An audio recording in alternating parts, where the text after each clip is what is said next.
One of the things I've struggled with for many years, if I'm just honest, is the poached egg.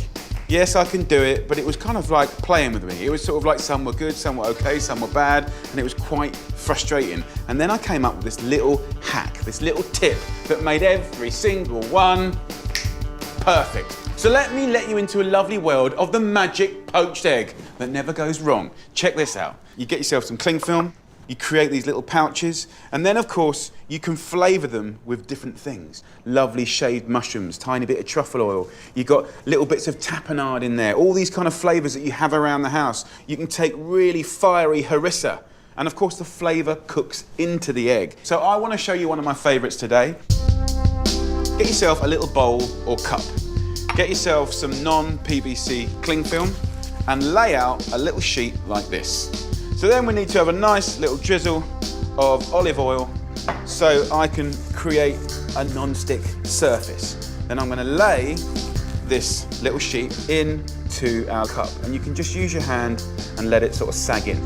Now, one of the things I love is smoked salmon. Just 10 grams will give you extraordinary flavour. So tear up little pieces, and you can buddy it up with stuff. So I'm a kind of a little bit nuts about chili, so I just put a few little slithers in here, and then some herbs if you want. I've got some chives here. So at this point, get yourself a nice free-range egg, and I'm just going to crack this in. And over the years, with the improvement of farming and feed, eggs have actually got more and more nutritious with the feed that they eat. So it's a good thing.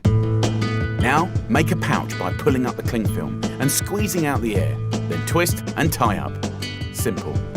Just reminds me of making water bombs when I was a kid, but this time with gorgeous, tasty, lovely things in it. So there you go.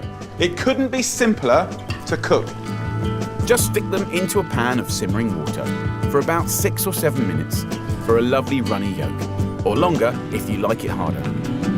What I do want to do is use the heat from that to steam some spinach. I love having this, and of course, just having eggs on its own, as lovely as it is not a balanced, fully nutritious meal, and that's what I want to give you in superfoods. So I'm just going to rip up 80 grams of lovely spinach, and you can put the lid on top, and that'll wilt in a minute and a half. So then we've got veg, protein, and then I'm going to use beautiful bread for the carbohydrates. A really important thing that we need to do is we're not eating enough fibre as a nation.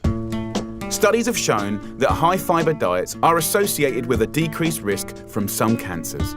So a really easy trade-up is from white bread to brown. Cut yourself a lovely thick slice, and by the time it takes to toast, your spinach will be done. I think we can have a little feel of our eggs. It's feeling nice, so that can come out now. That should be beautiful and soft in the middle. Top off the toast with a heaped teaspoon of cream cheese. It's delicious and got less saturated fat than butter, a definite bonus for a healthy heart. Hit the spinach with lemon juice and add a little salt and pepper. You can just sort of hug it a little bit to get rid of any excess moisture. Whack that on the toast. And now the moment of truth. Cut the knot off, pop the egg onto the toast, remove the cling film, and there you have a perfect magic poached egg, flavoured to your liking.